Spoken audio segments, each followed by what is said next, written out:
Hi everyone, I'm Kemal, an AI developer.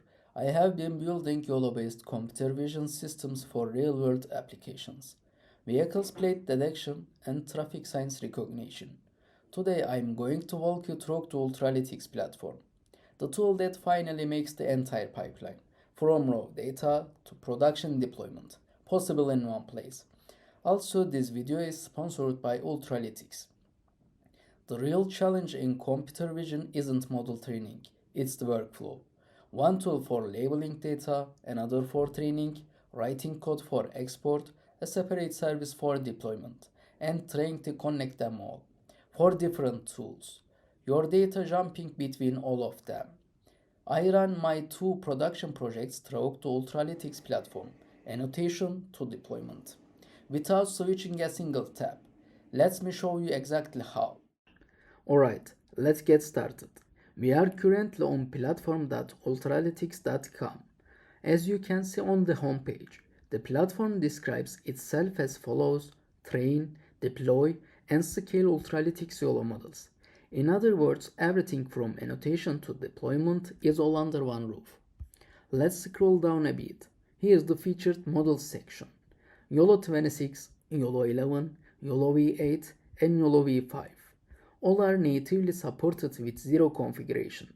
YOLO 26 is currently the latest model, released in January 2026, and offers state-of-the-art performance. Now let's get to the interesting part: GPU pricing. There are 23 different NVIDIA GPU options. It starts with the Empire series. The RTX A4500 costs 25 cents per hour. There is the Ada series and Hopper. The H100C costs $2.39 per hour. At the top is the Blackwell series, RTX Pro 4500, RTX 5090, and the two B200Ts are newly added. And I want to emphasize this point: these prices are on par with raw cloud infrastructure. On top of that, annotation, experiment tracking, and deployment come free of charge. Below is Deploy Anywhere section. Over 17 export formats are supported: ONNX, TensorRT, CoreML, TFLite, NCNN, RKNN. No matter what the target device is, there is definitely a format available. And there are 43 global regions for deployment. Take a look at the green dots on this map. If you are working from Turkey, the Belgium region is recommended. Okay, that's basically the platform. Ready to build your next Vision AI project? I'm ready. And you? Now let's create an account and login. Signing up is very simple. You can create an account with your Google or GitHub account or with your email address. If you have a company email address, you will be given a $25 credit. Don't worry. If you don't have a company email address, you will be given a $5 credit. I will continue with Google.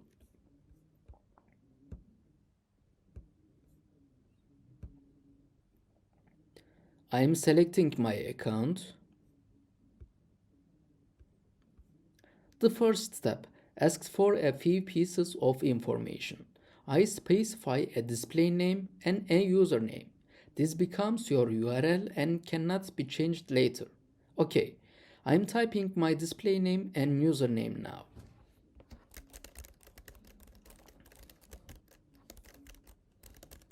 So be careful. I select personal project as the primary use case. We are continuing. In the second step, we select the data region. That is, we determine where your models and datasets will be stored. I am currently in Turkey, and the system automatically suggested Europe, Middle East, and Africa. Belgium. I am selecting this. And that's it. The account is ready. Get started. This is the home dashboard, your starting point every time you sign in. At the top, the welcome card shows your workspace at a glance. My account, Kemal Kılıçarslan, free plan, and my platform credit balance. This stats row is worth noting: 1 dataset, 8 images, 30 annotations, one project, one model. 0 exports, 0 deployments. By the end of this video, every one of these numbers will change. The left sidebar maps directly to the 3 stages of the platform workflow: annotate, train, deploy. Everything we are doing today follows that exact order. Scrolling down, the recent activity table. Right now it shows 2 items: example project, status completed. This is a pre-trained YOLO26 nano model that comes with every new account. An example dataset, status ready, 8 images. These are here so you can explore the platform features immediately without uploading anything. Now let me quickly show you the Explore page. This is the community hub, public datasets from researchers and developers around the world.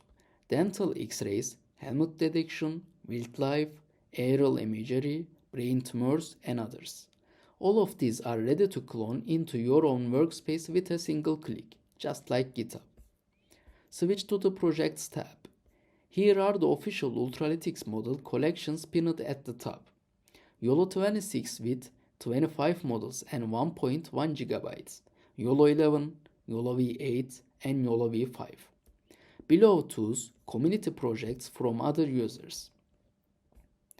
This is my public profile at platform.ultralytics.com/Kemal-Kilicaslan.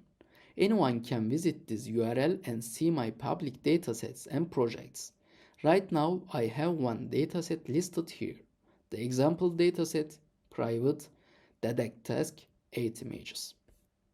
Let me briefly go through settings. The profile tab. Display name, username, mine is Kemal-Kilicaslan, and as I mentioned during sign up, this cannot be changed. I have also added a short bio describing what I do. Now look at the stat row one more time. 0 exports, 0 deployments. This is where we start. I have 2 real-world datasets on my local machine: vehicle plates in Turkey detection and traffic signs recognition. Let's upload them. I click new dataset, 2 files. Vehicle plates in Turkey detection at 23 megabits, traffic signs recognition at 37 megabits. The platform accepts zip, tar, and NDJSON archives, plus individual images up to 50 megabits each.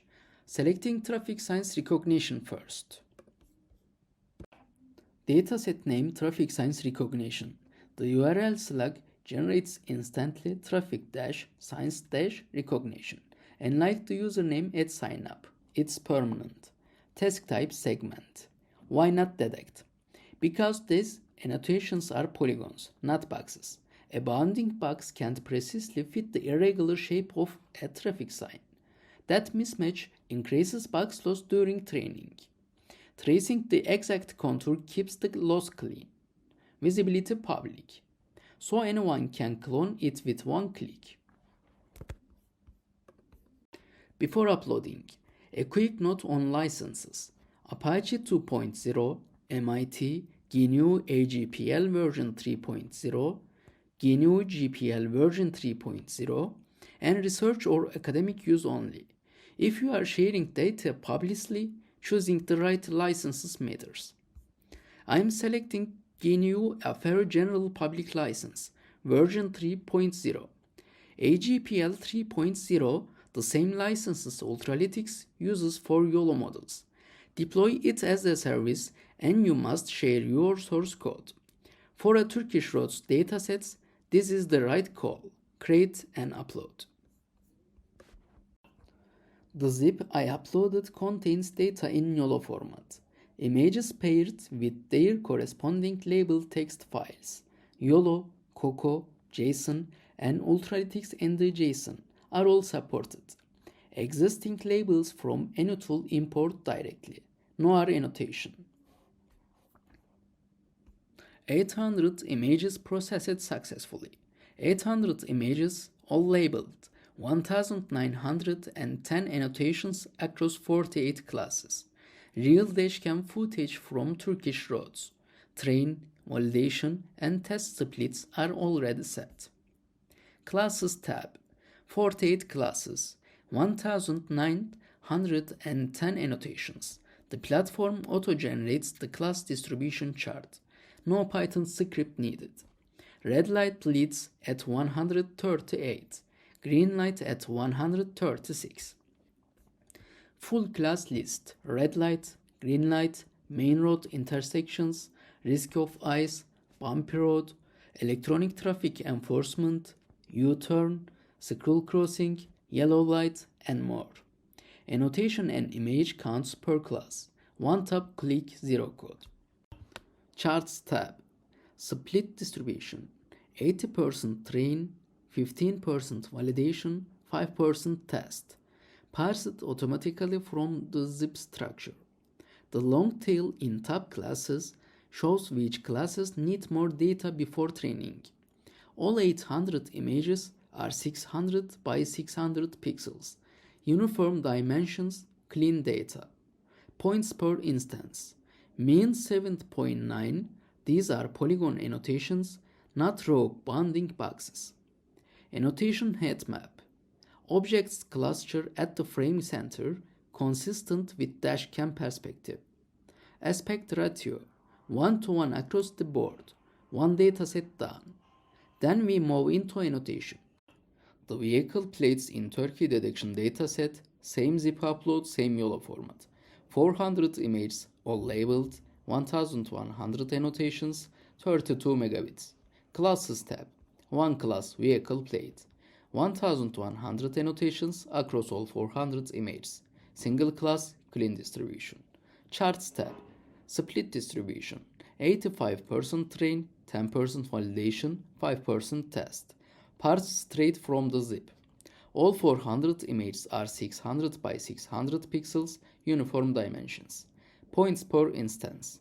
Mean 5.1. These are polygon masks, not boxes. One dataset, full ready. But this section is about something different. That dataset already had labels. This next one doesn't. I am creating a brand new dataset, raw images, no annotations. Dataset name, traffic and road safety objects. The URL select generates automatically, it's available. Task type, segmentation. 5 task types supported. I'm going with segment. The objects in this dataset have irregular shapes. Polygons fit better than boxes. License, AGPL 3.0. Visibility, public. Create dataset. Dataset created. 0 images so far. Now uploading.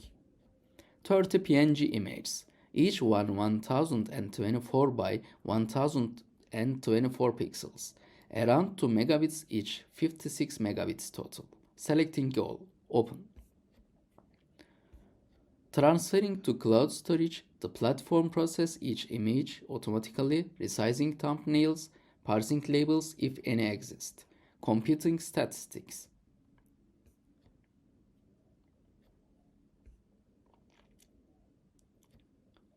"30 images processed successfully. 30 images 9.7 megabits, train 24, validation 6. Automatic split, no configuration. No YOLO labels in this dataset, 30 images uploaded raw. I'm annotating this one from scratch, live, right now. 30 images 9.7 megabits, processed successfully. Look at the tab, train 24, validation 6. The platform split the images automatically. I didn't configure anything. Now classes tab. Now let's add the objects we'll be tagging using SAM3 to the list. First object, traffic cone. Second object, pothole. Third object, road barrier. 3 classes, traffic cone, pothole, road barrier. Let's open the first image. A road safety skin, a traffic cone, a pothole, a road barrier, all in the same frame.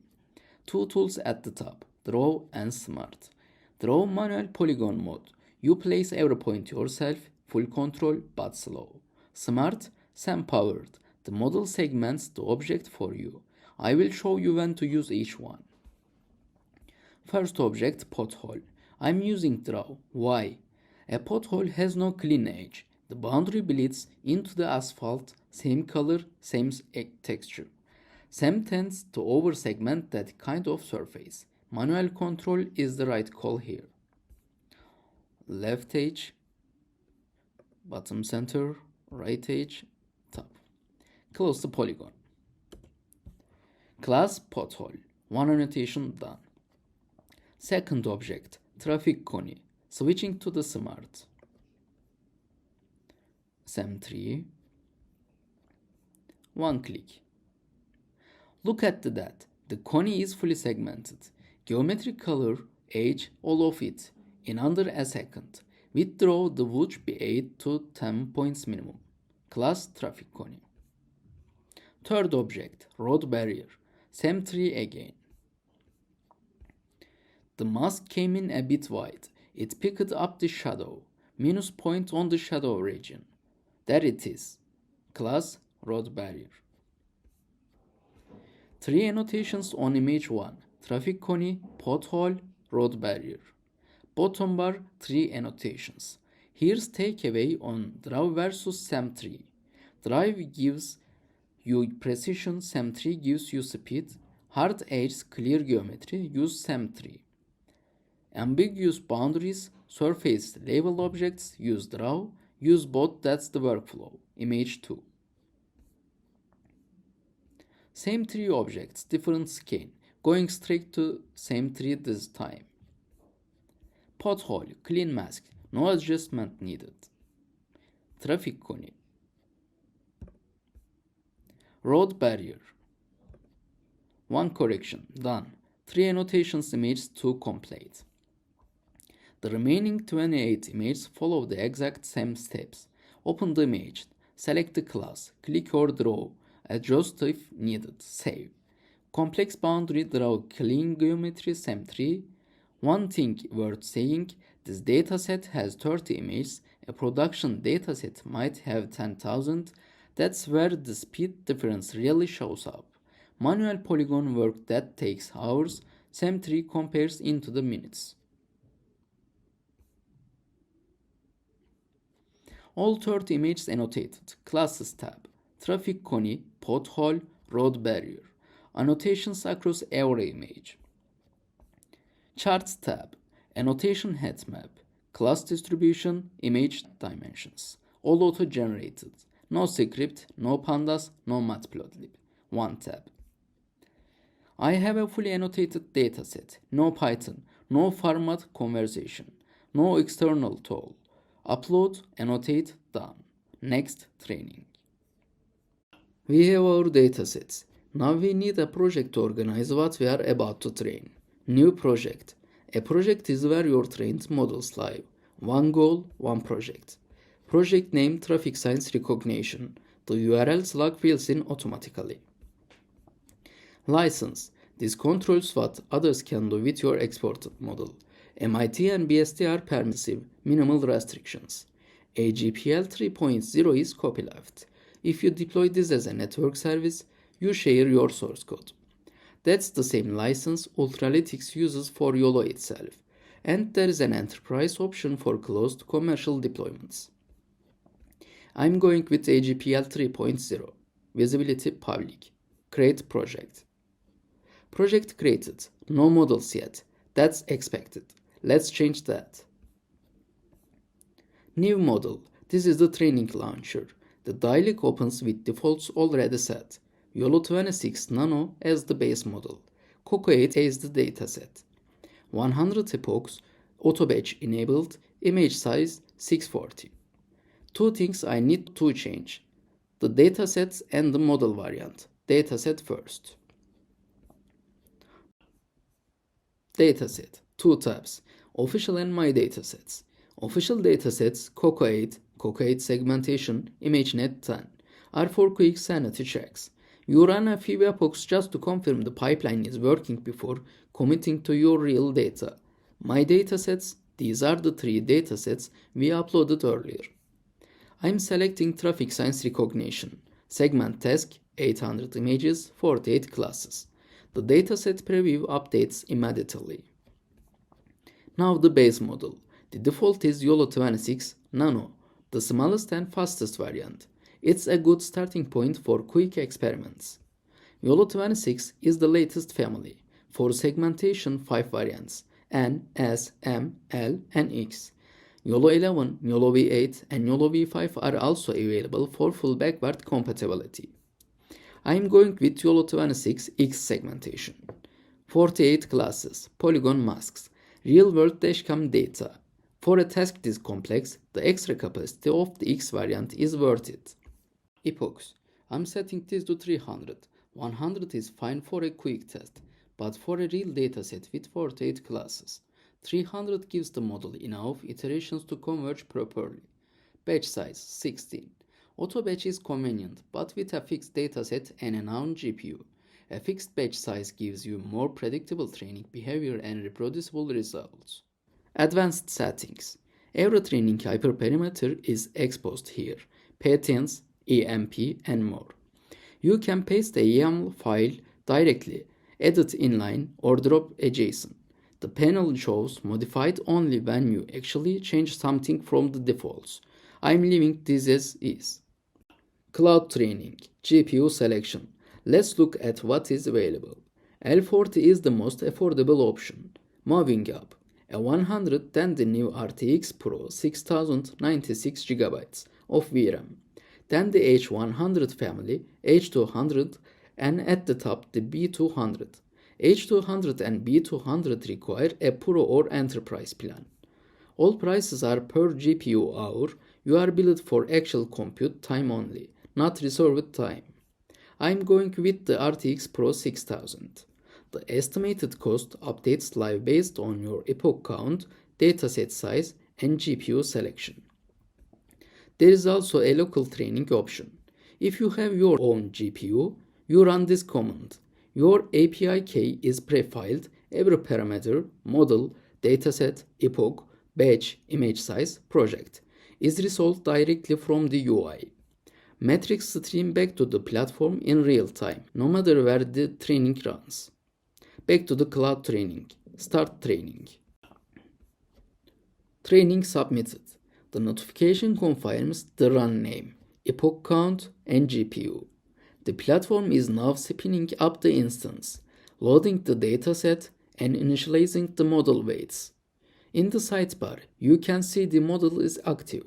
The progress bar starts at 0. The right panel shows no metrics available. That's normal. The first epoch hasn't completed yet. Let's click into the model. Overview tab. Training is in progress. You can see which epoch we are on, how long has elapsed, and this estimated time remaining. There is also a cancel button if you need to stop early. Run information. Everything about this training environment is logged here. Start time, when the job began, runtime, live elapsed time, compute cost, updating in real time as GPU seconds accumulate. GPU, which machine is running your job. CPU, Python version, OS. The full environment. Parent model. The base weights this run started from. Git commit. The exact Ultralytics version used. Full reproducibility, no guessing later. Below that, training configuration and performance metrics side by side. Training configuration is the full hyperparameter record, every settings that was active during this run, searchable and pinged. Performance metrics on the right updates epoch by epoch. Whatever the model currently knows, you see it here. Train tab, console. This is the raw training output live. The model architecture loads first, every layer, parameter count, and GFLOP rating.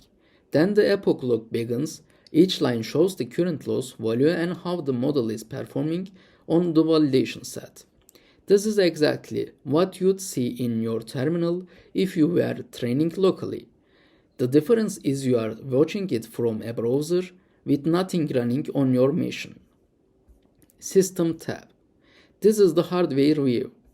Hostname, GPU model, and the current utilization of every resource all charted across epochs. GPU utilization tells you how hard the card is working.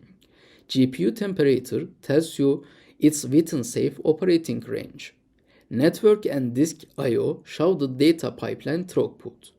If something is bottlenecked, you will see it here.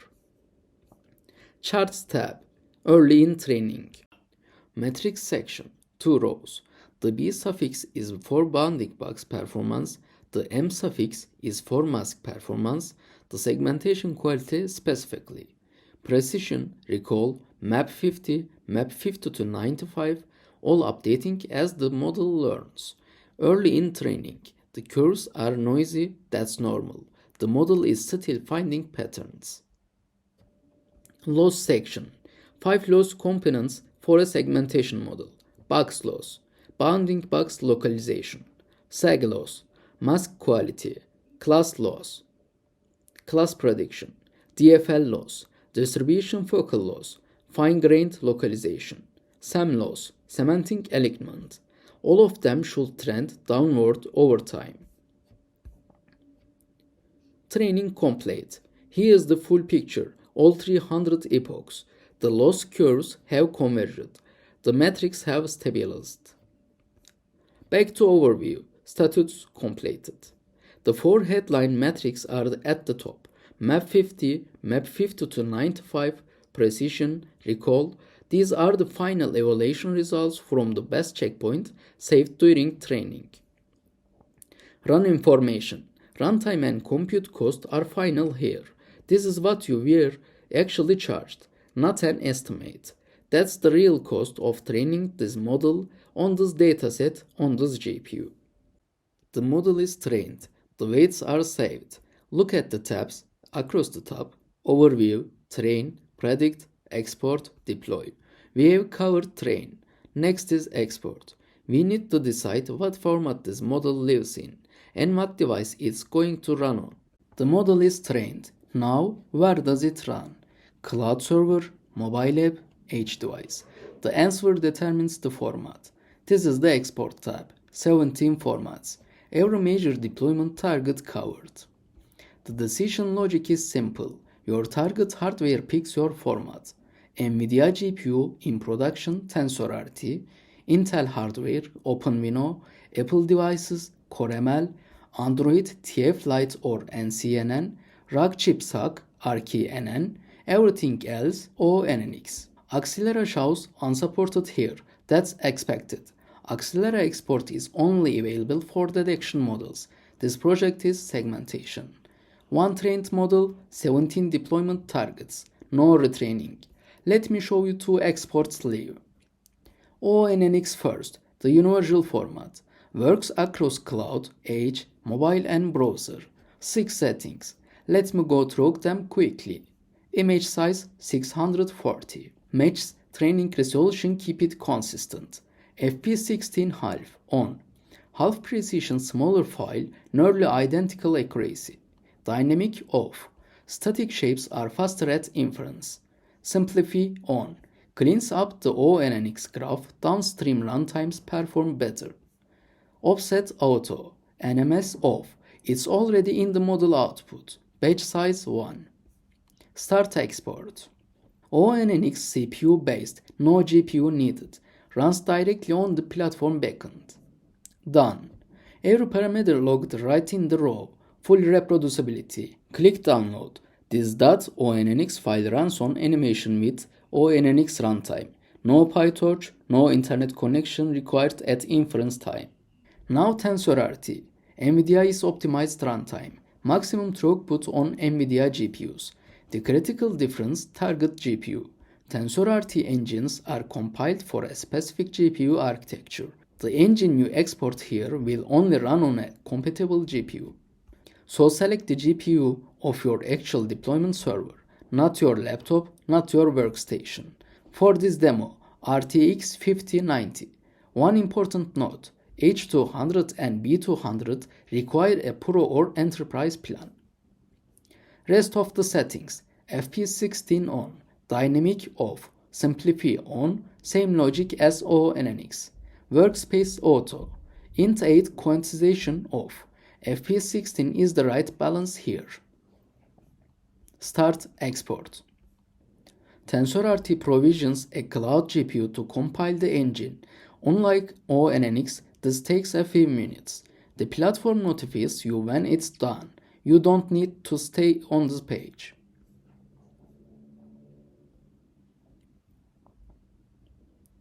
Completed. The result, a .engine file compiled specifically for the RTX 5090 on that GPU. This is your fastest inference option. 2 exports done. ONNX for universal compatibility, TensorRT for maximum NVIDIA performance. If you need all formats at once, export all. One click starts every CPU-based format in parallel. The model doesn't change, only the packaging changes based on where it runs. Next, deployment. We take this model, push it to a live endpoint, and make it callable from anywhere in the world. The model is exported. Now the final stage, deployment. We are going to push this model to a live, callable endpoint, accessible from anywhere in the world. This is the Deploy tab. The map shows 43 regions worldwide on Ultralytics Cloud. The platform is actively measuring network latency from your current location to every region in real time. Green means under 100 milliseconds, yellow is under 200, red is above 200. The platform automatically sorts by lowest latency, so the best region for users is always at the top. I'm based in Turkey, and the closest regions are all in Europe. Milan comes in at 66 milliseconds, that's where we deploy. Behind the scenes, Ultralytics Cloud is pulling the container, starting the inference server, and running health checks. Now deploying. This takes about 1 to 2 minutes. You don't need to stay on this page. The platform will complete it in the background. Ready, the endpoint is live. It has a unique HTTPS URL, that's your inference API. It auto-scales with traffic, and by default it scales to 0 when idle, meaning you pay nothing when no requests are coming in. You only pay for active inference time. Let's confirm it's healthy. The logs show the startup seconds. Unicorn is running, the health probe successed, and the model is loaded into memory. The endpoint is accepting inference request and responding correctly. We are live. Now let's actually use it. No Python, no curl, no API client, just the browser. I'm going to drop a real photo, a raw image from Turkey, directly onto the predict panel of this live endpoint. Results appear instantly. No button click, no code. The inference server handles everything server side. No local GPU, no local runtime, no setup. Production grade computer vision, directly in the browser. That's the full pipeline, end to end in a single browser tab. We started with raw images, we annotated with SAM3, click, segment done. We trained on a cloud GPU with real-time matrix streaming live. We exported to 17 formats, ONNX for universal compatibility, TensorRT for maximum NVIDIA performance.